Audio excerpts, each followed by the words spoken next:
This playthrough is rated M for mature. Greetings and salutations, viewers. Vauldemare back here with another episode of Our World Has Ended. In the last episode, we found out that we were alive and not dead due to some trickery on the part of the MID or whatever it was. Yeah. And thanks to me, Miyabi-san and others, and to Reine's sister, who, had an inkling about it, especially when you start talking about a sister, and then there was only one other female character we ran across. 2 + 2 = chicken. And no, I'm not saying that like, oh, you're just, being arrogant about it and all this other stuff. It's like, no, it's just pretty obvious storytelling tropes if you just really pay attention to it. So, but anyway, looks like we're not quite done yet because Reine's data is being used by Lab 13. Can we really let this go? We were not in as dangerous a situation before, but, they said they were still going to do that one thing where, based off our information, like that one, apparently Deguchi, who apparently just killed himself, so didn't see that coming. But anyway, they might still do that terrorist plot, so we have to, well, let's just watch the story and see what happens next. Tanya, I want you to believe in us. We, Reina, and the other researchers. The DSD project was originally meant to be for good. The virtual world would have helped those with mental illnesses and overcome them, perhaps curing them altogether. Or perhaps it would have been helped those involved in shelters after tragedy, dealing with all the stress or trauma involved. It might have been used to let people more vicariously live. It might have been used to let people have vicariously experiences in the virtual world, recreated based off their memories. Those were the original goals, peaceful and medical. But someone way more powerful than us came along and changed the goal entirely. The reason was the research was moved to the hands of the secret Lab 13, and on the surface the project ended entirely. I was removed from the team and then dismissed from Riken North. I didn't know about Lab 13 back then, and I thought I just happened to be laid off. I wasn't able to see Reina whenever I wanted. I could see her rarely, and always under suspicion or supervision. I thought something was weird. Looked into it, and well, I found out that the DSD project is far from over. It had its goal changed, and it was being continued in secret. The goal is really awful, by the way. It's to digitalize the memories and personalities of a select few elite and let them live eternally in the virtual world. Yeah, we were told about that, but I think Deguchi said that. It was to back up their souls, basically. It's research into immortality, except using modern technology. Immortality in this day and age, I'd really like to tell them that they're not living in a manga. Well, a lot of them read manga, so who knows. Miyabi-san grumbles aloud. And the reason why Lab 13 wanted Reina's virtual personality was because they've used her as a Kashik's, the core of this project, administrator personality. Apparently the research doesn't end there either. They also have plans to make it so the elites would be able to influence the real world from the virtual world. Influence the real world from the... Is that even possible? Honestly, I'm doubtful as well. I can't even imagine the technology involved in something like that. However, if you could do that somehow, they'd be able to fulfill their pipe dreams and be able to control society from the virtual world. Would I be wrong to guess that the JK incident currently going on is the test phase of that? We think it's the same thing. It's evident that Lab 13 is involved in it. We don't know the method that they use, though. I think that the whole cyber-terror thing is just an advertisement to those elites who would be interested in the project. It's like some sick joke. She's clearly not fond of the idea. Anyway, that's it for the explanation. Just as we said before, Lab 13 shouldn't try to hurt you now. But that's only if you try to get in any deeper into this than you already are. Leave the rest to DIH and forget about it. We'll do something about the cyber-terrorism. And of course we'll take back the virtual personality data they took. But isn't it a bit too much to let us know this much? Then just leave us hanging like this? Reina's involved in it, which means that we're involved too. Though she's a virtual copy, she's an old friend who's caught up in something dangerous. Owari-san is reluctant to give up on her. Yoko-san looks over everyone. Please, this is what Reina's virtual personality, not what Reina herself wants. Those words leave them no choice but to nod. Leave them like us to nod? Okay, whatever. As she leaves, Miyabi gives us another warning. Also, keep in mind that even if it ended up being just an attempt, your lives were in danger. It just happened to work out somehow. You won't be so lucky next time. That's the kind of people you're dealing with. You're civilians. Don't let your emotions get the better of you and drag you into these. Unlike games, the real life doesn't have any continues. You keep saying that, yet this is clearly a game. You know, so... You know. Miyabi-san and Yoko-san walk out, leaving us Judgment 7 again. Unlike games, the real life doesn't have any continues. The parting words echo within my mind. What to do? Judgment 7 Office Lounge, 8/15/2017, Saturday, 7 p.m. If it seems like my voice might be a bit off, or at least it feels like it, it's because I did like 10 of these back to back, and my throat's starting to give out on me. This might be the last one for this batch. I actually thought I was getting close to the end there. I should have realized there was going to be a bit more, just because of, I don't know, it just seemed to not wrap up perfectly, but it was wrapping up in a weird way. I was 4 hours have passed since we went back to the real world, but we are still in the office. Even though we found out the assassination was fake, the fear of death had yet to go away. We were so drained that we didn't feel like doing anything productive, nor did we feel like leaving the office, or this office. As time passed by without a word, a Wari-san suddenly stands up. Tachinka, prepare to leave. We're going to see Yuri. To see Papa? Titania was, who was sitting on the sofa, grasping her. Wait, Tatiana who's sitting on the sofa and grasping her knees. Oh, okay. I thought I saw a period there or something, or a comma. I was like, wait, that's weird. Looks up. You know what we went through. A moment with him should help you relax. Tatiana was scared ever since we came back to the real world. A moment with her father would probably make some of the fear go away. I have some questions for him too. Okay. Tatiana's voice has no energy behind it, but she still gets up and goes to her tent to get her stuff. Once done with the preparations, she and Awari-san leave the office. When Taguchi had her killed, Tatiana was so scared that she didn't even cry. I can only hope that meeting Yuri helps her relax. Shortly after the two depart, Uruka-san, Asana-san, and Yuna-san also prepare to leave. I guess I'll leave it too then. We'll go home too. Reiji-kun, Naga-chan, see ya. With just that, they left. It looked like they tried their best to act like normal, but it was obvious that they were really drained. The only ones left here are me and Natsumi-san. However, neither of us have the energy to talk to each other, so we just wordlessly hang around.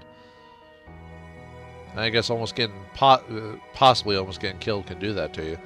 Judgment 7 Office Lounge, August 5th, 2017, 9:14 p.m. Before I knew it, it was past 2100 hours. Maybe I should go home too. Though I was only out cold for about an hour and realized the mental strain was abnormally huge. I once again realized how major of an incident we got ourselves into. What I really need right now is a shower and a good night's sleep. That's bound to help.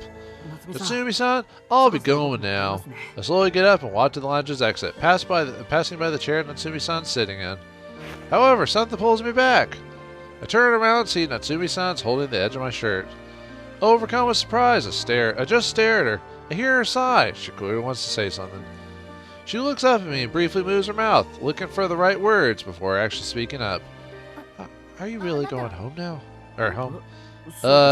Yeah? I give an honest answer and it makes her visibly shaken. You know what happened? Sorry. You know what happened? If someone attacks the base, am I really supposed to protect it by myself? Uh-huh. I don't know that...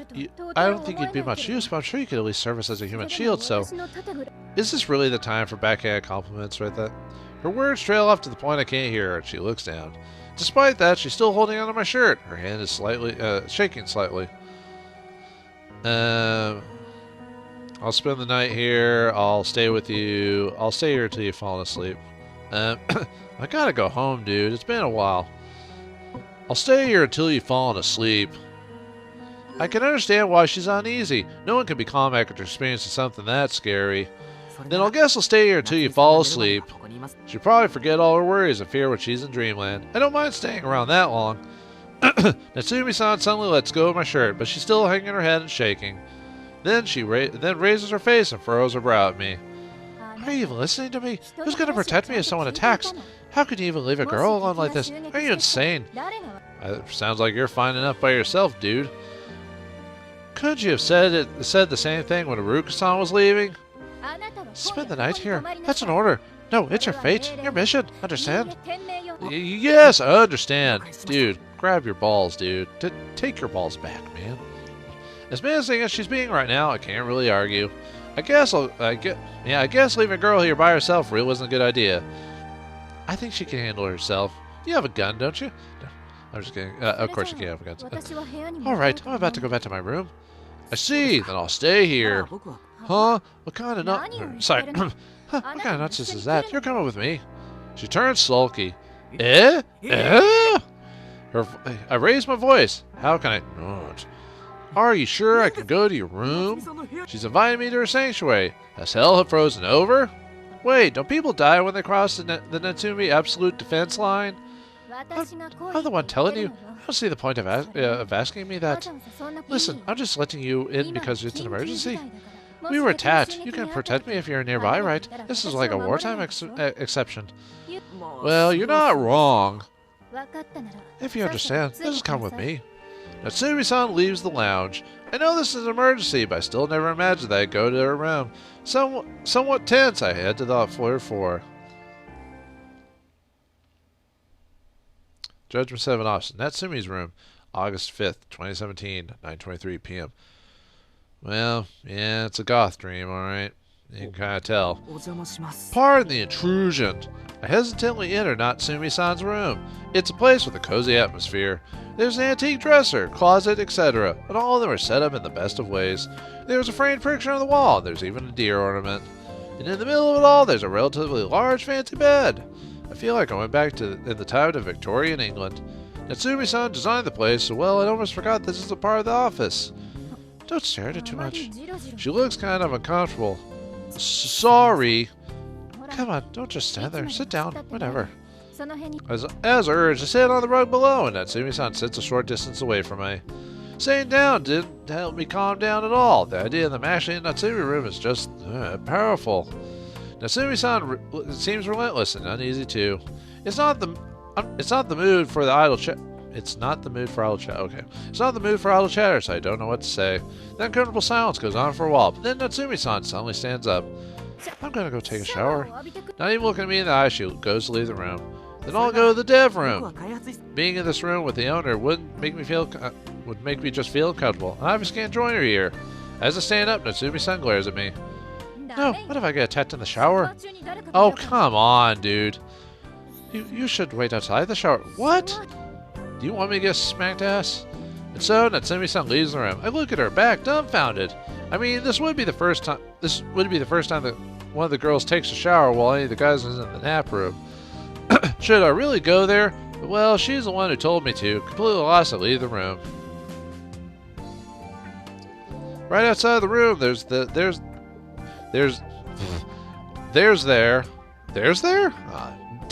There's the nap room's double bunk, and the shower is a bit deeper in. Not even looking at me, Natsumi closes the curtain. She told me to wait outside the shower room, but how do I keep myself from getting bored? As I'm not sure what to do, I hear her talk. I'll kill you if you peek, but also kill you if you go away, so just sit there and wait. Wow, what a bitch. Okay!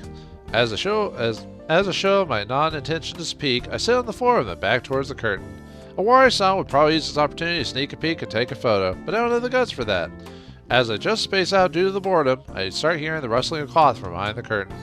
Then I hear the sound of clothes falling to the floor, and whether I like it or not, I become aware of the fact that she's getting more and more naked. No, I can't think about that. I shake my head to dispel the bad thoughts. Pure thoughts, pure thoughts. Hey, are you there? Yes, I am. Her sudden voice almost makes me jump. I can't tell if you're there or not if you don't say anything. But you told me to just sit there and wait. I don't want to hear excuses. Wait, are you really Reiji Gozen? Now that's one absurd question. I am? Who could it be? Or be? I don't see your face. Probably know you could have been replaced by a fake. What the fuck is she on right now?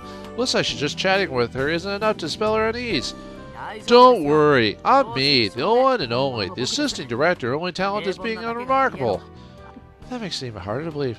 Tell me my birthday. Jesus Christ, lady. Now that's just absurd. She never told me that. Sorry, I don't know. You're Natsumi-san, so I guess it's Na for Nana. Su for 2, and me for Mitsu, making it 2/23, which would be July 23rd. What a boring answer. I guess it really is you. I don't know how to feel about that. The fact that she realizes I'm the real deal because of my boring answer. Still, that was enough to calm her down a bit. She's relaxed enough to actually start showering. Natsumi-san then talks again. Her voice mixes with the sound of the water. Hey, you're not gone, are you? I'm still here, damn it! Really? Then tell me what brand of G-pen I use. Brand? I don't even look at such details. And you always use the tablet, right? I don't think I ever saw you with a G-pen. Then, what are my 3 sizes? I don't know or care about that. Yeah, I'm actually getting tired of this really quickly. You never talk about yourself to begin with. How am I supposed to know something that obscure? You don't care? You don't care about my 3 sizes? Ha! Now that's amusing. Then why not tell them to me right now? I'll make sure to remember. From the top, it's 80. Yeah, hey, I'm not going to tell them to you, you perv. And she's mad at me. Shouldn't have asked that to begin with. Then what was my nickname when I was a child? Wait, I didn't actually have one. Then how about this? Why are teddy bears never hungry? That's just a riddle now. I'll answer it anyway, though. It's because they're always stuffed. Well, feeling calm yet? What's that supposed to be? The answer is because teddy bears aren't living creatures that don't need to eat. Who are you? Ugh, this is getting annoying. Should I just join you? Would that calm you down? That's obviously an offhand comment, but the answer she gives me is completely unexpected. That's not a bad idea. Don't consider it, damn it! Natsumi-san is so weird today. Her unusual response to that would be showering with you, or showering with you. I'd rather die or something. Anyway, after she's done, it's my turn. I thought I'd finally get a moment of peace, but instead we had a similar conversation. I ended up being more exhausted. Yeah, what is wrong with her? I guess having a near-death experience definitely changes people. After shower time, we both go back to her room. I don't want to awkwardly sit in silence with her again, so I decide to talk instead. Genius! Genius. Natsumi-san, can you show me your drawings? My drawings? Your sketches, scribbles, stuff like that. I'd like to see them. The only Judgment 7 games I worked on were the 6, Skeleton Gate, and the currently suspended World in Heaven. That's why I mentioned what kind of illustrations you do for other games. Alright, give me a moment. Natsumi-san takes out a bunch of sketchbooks from the shelves. Most of these are things I drew during planning, based on Awari Aruka's requests. I turn the pages on one of the sketchbooks she gives me. They're pencil drawings. There's nothing special about each separate line, but when you look at the whole picture, you can tell that a lot of skill went into it. They're all bloom beautifully. Bloom beautifully? What the... But not all that bloom is as good. They feel as thorny as roses sometimes, but I guess that's to be expected from her. I go to another page and see quite a familiar image. That's Velavelis, version 1. Natsumi-san seems pretty happy about this one. I feel about this one is actually not at all like the Velavelis we fought in the New World. Honestly, this one doesn't feel all that gross. This is the Velavelis I drew based on Awari's original prompt. The next page shows Velavelis version 2. I turn the page and see Velavelis with tentacles longer than the other ones. On the edge of the paper, there are words saying, more obscene. The ones who wrote them has to be Awari-san. I turn the page to see lots of various Velavelises. One was extremely slimy, one was way too many tentacles. It makes me feel just how hard Awari-san was fixated on him, and just how much Natsumi-san suffered because of it. I don't have a proper image of him until version 30. 30? Damn. Actually, from when I see game concepts and stuff like that, most people don't get to version 30. They usually stop at like version like 10 or something like that if they're going off multiple designs. But just the idea of drawing was making me nauseous at this point. She makes a disgusting expression. Clearly this has dredged up some ugly memories. And she ended up having the final Velavelis play around with her. Honestly, I can only feel pity for her. I continue to look at the other sketchbooks. I saw the original Aurori and Nicole. And I found out just how much trouble she had with Jane Kuma. There are lots of bear scribbles here. I see traces of her trying to draw something cute, but then you notice all the bad language directed at Tatiana. And in the end, when she finally put the image together, we got that murder machine. As I look at it, while remembering the events in the New World, a single piece of paper drops out, apparently stuck in between the pages. I pick it up and see it's an illustration of a girl, the kind you see on an extremely tame light cover novel. It's completely unlike the current Natsumi-san, who always has this dark aura about her. Don't look at that. She quickly takes it away from me. What was it? I drew it in high school. She seems troubled. Oh, so it's from before you joined Judgement 7. How long have you been drawing anyway? I thought it was a fitting question. She gives an unexpectedly straightforward answer. I don't remember exactly, but I'd already been drawing in kindergarten. I don't like moving around, so I didn't play outside, so I just sat in the classroom and drew. It was the same in elementary school. I used all breaks and lunch breaks to sit at the table and draw. I could totally imagine that. Looks like Natsumi-san was like this even when she was a little girl. Didn't your classmates invite you to play together? They did at first. I refused, though. Oh, so you already left solitude since then? Yeah, after all, avoiding getting close to others allows me to ascend to a higher plane of existence. At this point in the game, don't you think we know that you're full of yourself? She becomes flustered for some reason. Did you actually want to play with them? Knowing her and her character as the Dark Angel Chaos, I guess she just refused because she couldn't be honest with herself. Exclamation point. Bullseye! Natsumi-san looked around and hesitantly speaks up. All I ever did was draw, so I didn't know how to interact with people. That's so saddening and unfortunate. Even Sana-san would be shocked. But well, getting lost drawing as a reason for that is very like her. I see, so you always drew by yourself. ... She didn't respond. Eh? Am I wrong? I just realized I actually said something really rude, but instead of condemning me for it, Natsumi-san only seems more troubled. Back in high school, I had a classmate I became close to. She was the only person I ever trusted. Natsumi-san looks down in a sad manner. It reminds me of the time she talked about Reina-san, which gives me a bad feeling. She understands what I'm thinking and shakes her head. Just so you know, she hasn't died. I deleted her contact details. I have no intention to meet her again, so I have no idea what she's doing. Well, that's a relief. She's not dead. Natsumi-san just doesn't want to meet her. It's not unusual to lose contact with high school friends due to new jobs or school changes. But from her tone, it's pretty easy to tell that that isn't what happened here. I feel like I shouldn't pry any further, but she herself decides to talk about it. She sighs deeply and begins to speak. Just like me, she wanted to become an illustrator. She called out to me while I was drawing, and we instantly hit it off. Well, then we then spent every day drawing, showing each other's work, sharing advice. We were inseparable. Oh, so that bonded over their chosen path in life. And as you expected, Natsumi-san, she became more open when her work has evolved. But from what she's telling me, they got along so well, it's even harder for me to imagine the reason why they cut all ties.